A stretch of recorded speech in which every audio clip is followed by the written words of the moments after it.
Olá, boa noite. Toque de recolher em Cariacica. Lojas tiveram que baixar as portas após a morte de um tatuador no bairro Rio Marinho.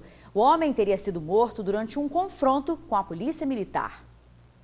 Robson Pablo Loretti Valadares, de 32 anos, morreu após ser baleado na cabeça por um policial militar. Ele teria reagido à abordagem dos PMs. O caso aconteceu na tarde desta quinta-feira, na rua Pará, em Rio Marinho, Cariacica, quando a viatura parou para fazer a abordagem. Segundo a Polícia Militar, os dois homens e uma jovem de 20 anos, eles estavam ali naquela calçada quando a abordagem aconteceu. Só que durante a abordagem, eles reagiram. Então, tentaram pegar a arma do militar, que atirou, atingindo a barriga de um deles e a cabeça do Robson. A jovem de 20 anos, que já estava algemada, conseguiu fugir mesmo assim. O pai da vítima contestou a versão da polícia. Eles alegaram que ele estava armado. Meu menino mexeu coisa errada assim, mas ele nunca andou armado, nunca trocou tiro com ninguém, muito pelo contrário. Aí alegaram que ele estava armado.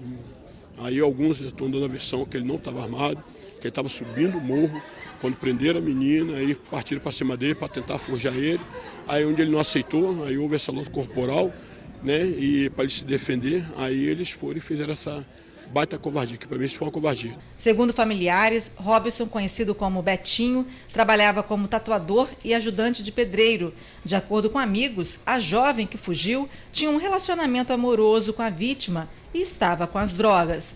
Seu Hudson disse que vai acionar a justiça. A cabeça dele está pocada, com tiro.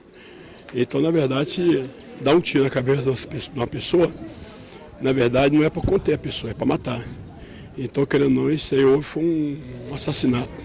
Mas desde o momento que deu um tiro na cabeça do cidadão, eles não deram para conter, eles deram para matar. Nós vamos ter que correr atrás disso aí e vamos botar para esclarecer, né? A morte de Robson, que morava no bairro, chamou a atenção de moradores e ganhou reforço policial durante a perícia. Enquanto isso, na avenida principal de Rio Marinho, um toque de recolher foi imposto por traficantes da região após a morte do tatuador.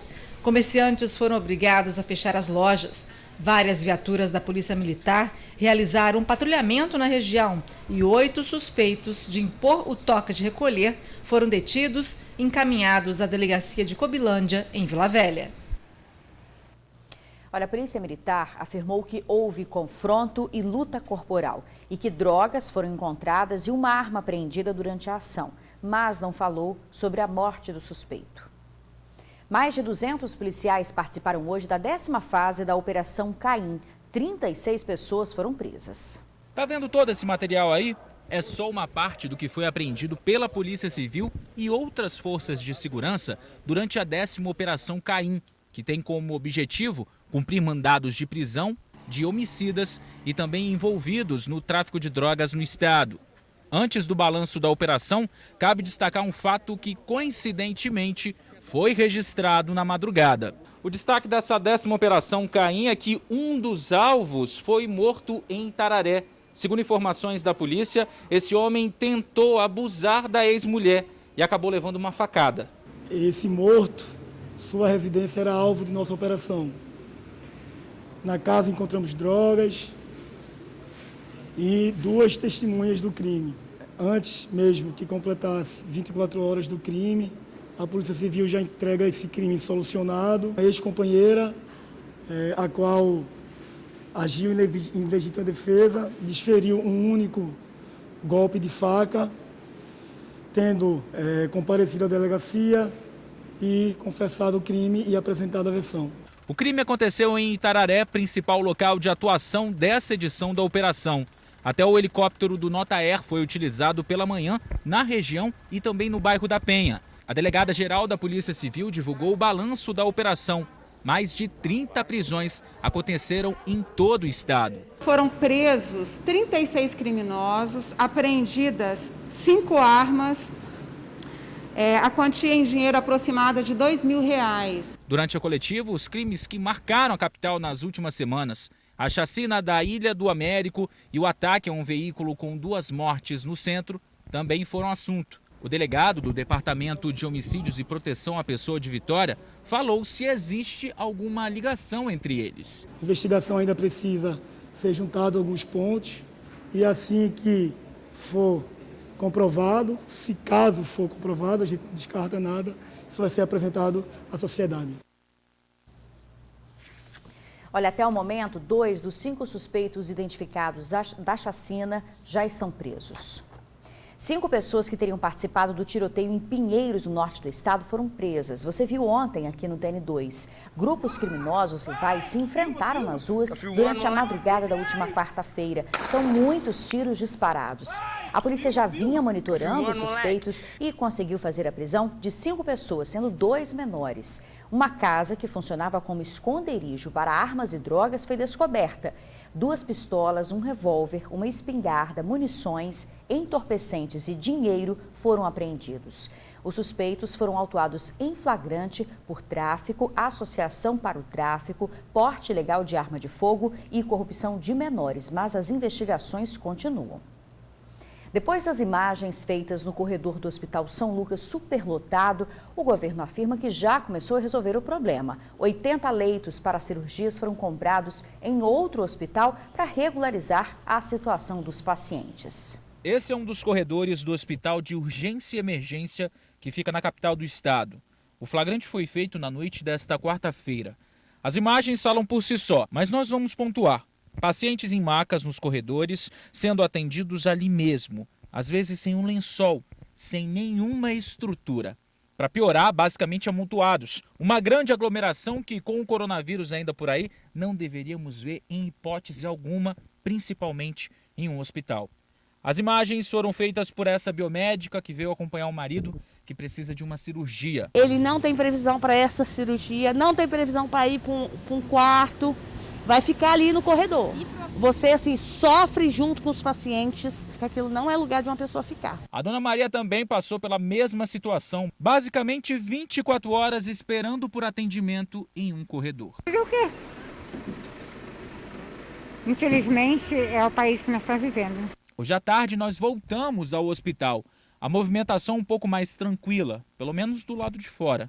Eu conversei agora há pouco com uma mulher que veio acompanhar o marido dela que precisa de fazer uma cirurgia. Ela passou basicamente a noite com ele no corredor. Ela em pé e ele a maior parte do tempo sentado, só depois que conseguiram uma maca.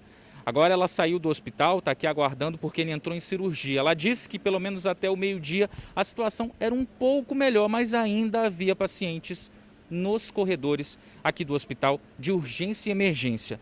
Agora a expectativa é que depois da operação, pelo menos ele consiga se recuperar, pelo menos num quarto. A reclamação não é só dos pacientes e acompanhantes. Quem presta serviço, quem trabalha ali, também não aguenta mais. Segundo o servidor público da saúde, a situação está desse jeito há pelo menos 2 meses. Para ele, o hospital está abandonado. Tem mais ou menos 2 meses que está essa situação, de corredor cheio, corredor lotado, em torno de 70 pacientes para um lado e para o outro, idosos, em maca de SAMU, entendeu? O hospital não tem maca, então é uma situação assim absurda. Procuramos a Secretaria de Estado de Saúde. A informação é de que a lotação se deve ao número de acidentes que aumentou, já que o antigo São Lucas é referência em trauma. Eles disseram também que medidas estão sendo tomadas para normalizar o atendimento. A Secretaria de Estado da Saúde está tomando várias medidas para solucionar o problema. Uma delas é a transferência desses pacientes que necessitam de recursos cirúrgicos. Nós contratualizamos 80 leitos de ortopedia de média e alta complexidade para atender toda a população do estado do Espírito Santo. Para finalizar, as imagens que abriram essa matéria e um recado. Está na Constituição Federal, artigo 196. A saúde é um direito de todos e dever do Estado. O grifo nosso é que seja aplicada, pelo menos, com respeito ao cidadão. Jovem morre em acidente no sul do estado e a família fica sabendo pelo WhatsApp. Igor Miranda, de 23 anos, perdeu o controle da moto e bateu em um barranco. O acidente aconteceu em uma rodovia estadual em Anchieta. O gerente de farmácia voltava de Muniz Freire. Ele tinha ido buscar os documentos da moto. O veículo havia sido comprado há mais de 2 anos e Igor tinha acabado de pagar. A equipe de socorro esteve no local, mas o jovem já estava morto. Mais de 150 peixes capturados no litoral capixaba foram encontrados durante uma operação da Polícia Civil no Rio de Janeiro. Algumas espécies estão ameaçadas de extinção. A Operação Poseidon envolveu Polícia Civil e Ministério Público do Rio de Janeiro. Centenas de animais marinhos foram resgatados ontem na região dos lagos. Pai e filho são investigados por comandarem uma quadrilha que revendia peixes e crustáceos ameaçados de extinção. Eles são donos desse depósito em São Pedro da Aldeia, onde armazenavam e revendiam os animais. Aqui foram encontrados mais de 150 animais e 59 tanques. Os suspeitos também tinham uma loja de comércio ilegal em Cabo Frio. Os animais como tubarões, arraias, cavalos marinhos, estrelas do mar e vários tipos de corais ameaçados de extinção foram.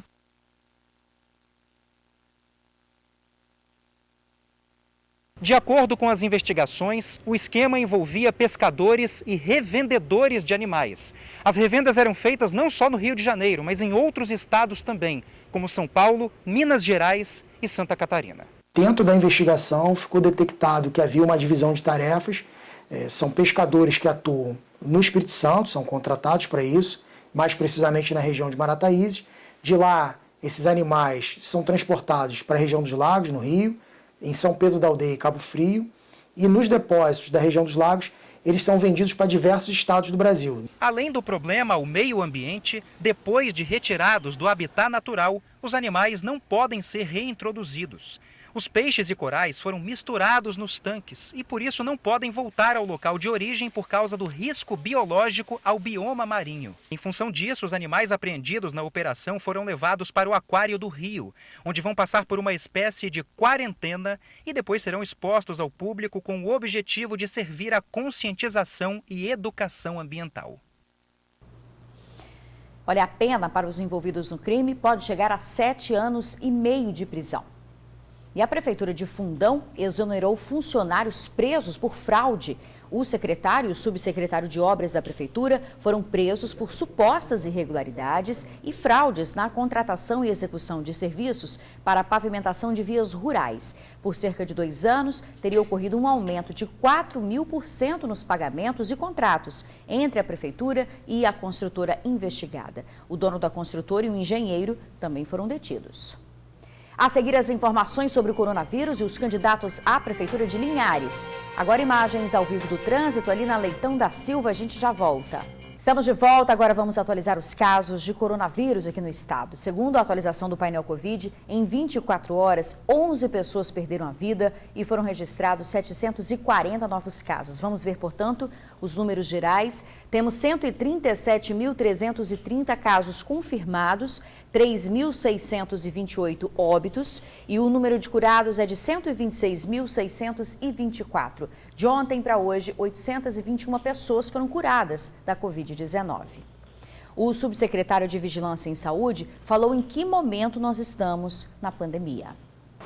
A pandemia de Covid-19 no Espírito Santo está em uma fase de consolidação da queda tanto do número de casos por região, pelo número de internações registradas a cada dia e também o número de óbitos.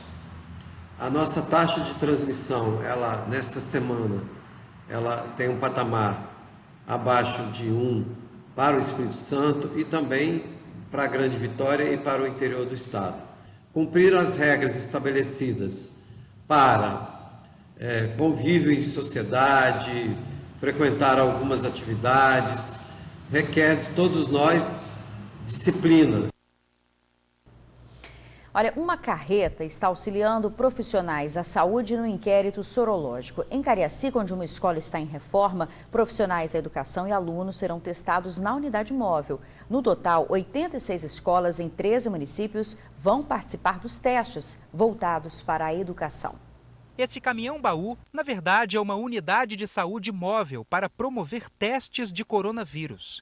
Ele está estacionado em frente à escola Mariano Firme de Souza, no bairro Bandeirante, em Cariacica. A instituição foi uma das 86 do estado que foram sorteadas para passar pelo inquérito sorológico. O inquérito sorológico, na verdade, nós pegamos uma amostragem de 375 mil alunos Dessa amostra nós escolhemos 5.068 dentro de 13 municípios. Então, os alunos é por sorteio e os trabalhadores da educação e os docentes, esses são todos daquela escola sorteada. Esses não vão para sorteio. A gente busca anticorpos, né? Pessoas que já tiveram contato com o coronavírus e que já têm anticorpos há mais de 14 dias. O diretor acha isso super importante para mapear a situação do coronavírus no ambiente escolar depois de mais de 6 meses de pandemia. Que todos vão ser testados, né? Inclusive os funcionários terceirizados, né? Secretários, coordenadores, né? Pedagogos, professores e alunos. Que é muito importante para a comunidade também se sentir segura para um eventual retorno. Entre professores e o pessoal da administração, a escola tem 80 funcionários. Todos os que quiserem podem ser testados. Isso porque o teste não é obrigatório. Já a testagem dos alunos vai ser feita de uma forma diferente. Vai ser por amostragem. O colégio tem 1.082 estudantes. É muita gente para testar todo mundo. Então, vai ser por meio de sorteio mesmo. A maioria dos professores não está tranquila com esse retorno, né? Então, essa é uma forma de deixar a gente um pouco mais tranquilo. Eu, por exemplo, faço parte do grupo de risco, né? Eu tomo imunossupressores para um problema de saúde e fico muito insegura, tenho muito receio de voltar. A previsão é até sexta-feira nós concluirmos essas 86 escolas nesses 13 municípios.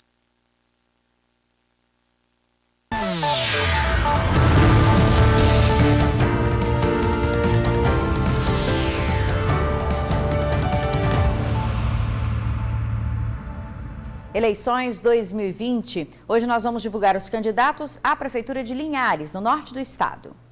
Os candidatos à Prefeitura de Linhares são professor Antônio de Freitas, do PT, Eliana Dadalto, do POD, Lucas Escaramuça, Democracia Cristã, Marcos Garcia, do PV, professor Igor Belúcio, do PSOL e Guerino Zanon, do MDB.